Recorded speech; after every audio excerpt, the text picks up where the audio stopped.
Narito tayo ngayon upang matunghayan ang talaga ng mga nag-iinit, nagbabaga at napaka-trending na latest issue ni Ate Erica. Ang issue nga na ito ay issue sa pagitan ni Ate Erica pati na rin ang away laban sa kanyang pamilya. Sa pagpapatuloy nga ng ating istorya ay bumalik ulit ng pangalawang beses si Kalingap Val Santos Matubang sa bahay nila Ate Erica. Nung sa ganon ay may interview muli si Lolo Miguel na lolo ni Ate Erica pati na rin ang tita niya. Nang sa ganon ay makuhaan ito ng mga impormasyon. Sa kanilang pinag-uusapan ay meron talagang naninira sa reputasyon nila Lolo Miguel at ng pamilya nila Ate Erica dahil nagkagalitan silang dalawa. Kilala niyo ba ito? Kung kamag-anak niyo ba ito? Hindi po namin yan nakikita. Tay, kamag-anak mo kay? Hindi ko pa nga nakita. So, Personal. Ngayon ko lang nakita. Bakit, nakialam sa buhay ninyo? Eh, hindi ko po alam. Lagi po kausapin niya eh. Ano? Tapos sinisira-siraan kayo. Hindi ko po nakikita. Ngayon lang yan. Ngayon ko lang nakita sa cellphone. Yung pong sabing niya, yung syuta po niya. Sino shoota? Ang pangalan. Jowa nito? Jowa po. May jowa ito, tumboy? Ang pangalan? Si Amy. Basta yung po nagpunta dito po ng mga ilang. May girlfriend? Opo. Yun po ang nagpunta dito. Yun po ang Pero mabait naman po yun. Mabait naman yun. Pumunta rito. Punta dito. Anong ginawa rito? Yun po, nagpunta po dito nung nandito pa po nung sila Erica na nakatira. Yung mga- Mayroon ka palang jowang tumboy?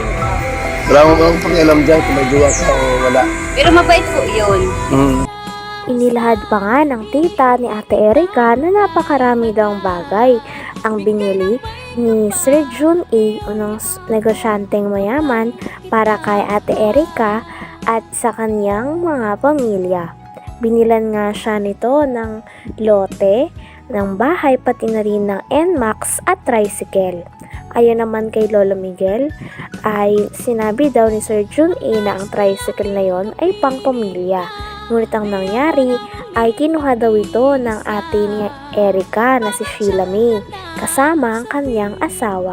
At hindi nga din ito nagagamit ng buong pamilya ni Ate Erica dahil ang mga pinamigay at tinulong ni Sir Jun A. para kay Ate Erica ay talagang tinatago ng ate niya na si Sheila May.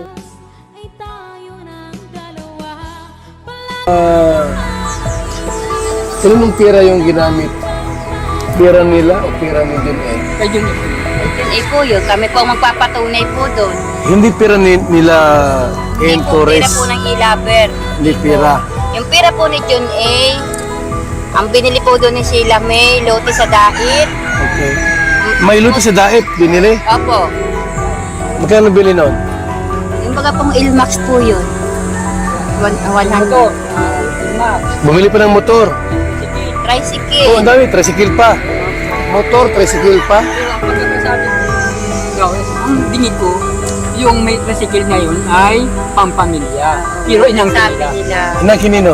Nilunong asawa. Sino yung asawa? Sila Sa pangalan po. Sheila May, sa asawa niya. Pero ang sabi ni Jun A, pang pamilya. Ano ibig sabihin? Kasama kayo doon? Siguro po, sabi ko. Pang pamilya. Baka sa kanila lang. So, nasa yung Inmax na motor. Naka-Erica po. Siya po ang Ginagamit niya. Ngayon, Tinanong din ni Kalingap Val Santos Matubang sa tita ni Ate Erica pati na rin kay Lolo Miguel kung magkano kaya ang naitulong ni Sir Jun A. sa pagsusponsor at pagtulong kay Ate Erica. Sumatotal nga daw ay tansya daw ni Kalingap Val Santos Matubang ay nasa 2 million ang naitulong niya kay Ate Erica sapagkat ang bahay ay nagkakahalaga ng lagpas 1 milyon at may binigay pa si Sir Jun A. na motor pati na rin tricycle para sa pamilya sana ni Ate Erica. Ngunit simula nung nabigyan na sila at nasusustentuhan na sila ng mga pera ay nag-iba na nga daw ang ugali ng ate ni Ate Erica na si Sheila May, damay na rin daw si Ate Erica dahil bigla na lang nilang iniwan ang pamilya na nagpalaki sa kanila. Siguro po, sabi ko. pang pamilya. Baka sa kanila lang. So, Nasa yung Inmax na motor. Naka-Erika po. Siya po ang Ginagamit nagagamit. niya. Ngayon, yung pira dito sa paggawa ng bahay, kaninong pira yan? Kay Sir Jordan Erika po po. So hindi lang Padalahan. hindi lang kalating milyon ang nagastos niya. Hindi po pala Malaki. sa yun. Mahigit pong 1 million yun. Ang alin? Ang halaga nun. Ang alin? Yung bahay po yun. Itong bahay na ito, higit 1 milyon. Meron po makakapagod natin yung mga Ito ginawa po, ko mga yung nakikita. asawa nito. Yan. Ginawa ko O, ayun ang ebidensya. So tayo, kung tutusin, kung pintahin lahat, ba't na mga 2 milyon ang pirang binitawan ni Sila na John A? nagpaganda. baka higit hanggang loob ng bahay. Hindi, kasi may Inmax pa. May motor, sidecar, may lupa pa sa dait. Grabe, mayaman si John A pala, no? Kaya nga po sabi ko po, tumigil kayo kung ayaw ninyong malaman ang katotohanan ng mga tao na binabaliktad ninyo sa amin na wala naman kami. Pinaparatangan din si Lolo Miguel na siya daw ang kumukuha ng pera dahil siya daw ang inuutusan o pinapakausapan na bumili ng mga gamit sa loob ng bahay na pinagawa ni Sir John A para kay Ate Erika sa kanyang pamilya. Ngunit kiit naman ni Lolo Miguel ay wala naman daw napupunta sa kanya sapagkat pinapabili lang daw siya. At kapag pinabili daw siya ng gamit ay binibili niya naman daw talaga ng walang labis at walang kulang. Talagang ang source ng pera ay nanggagaling kay Sheila May na ate ni Ate Erika.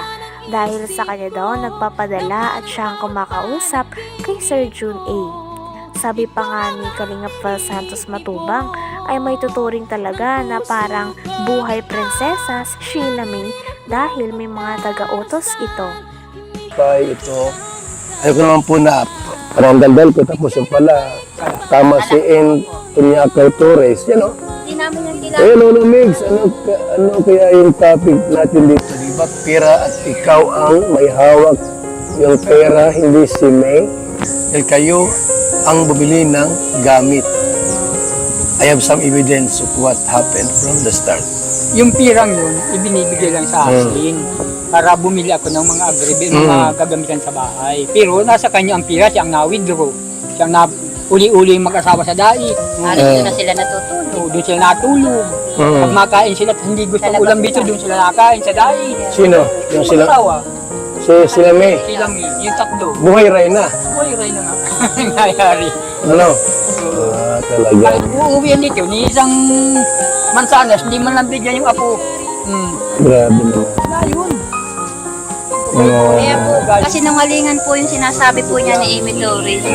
Alam ko po na Talagang parang tinatakot pa nga ang lolo pati na rin ang tita ni Erika ng mga taong galit sa kanila na kampi kila Ate Erika.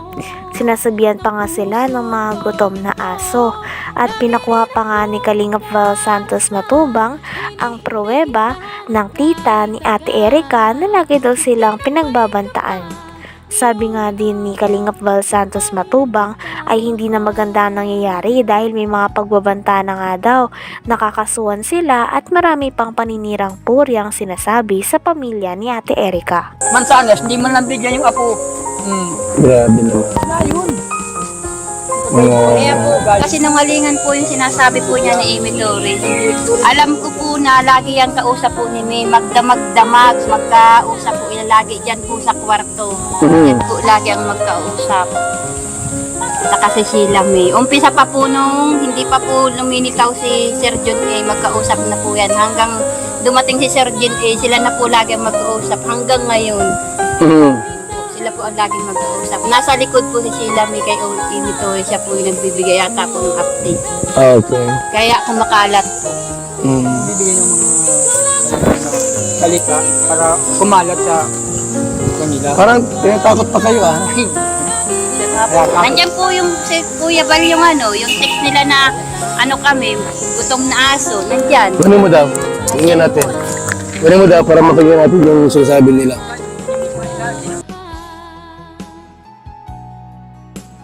Hanggang dito na lamang muna ang ating napakainit, nagtitrending at talaga namang mas nakakaintriga na issue ni Ate Erika.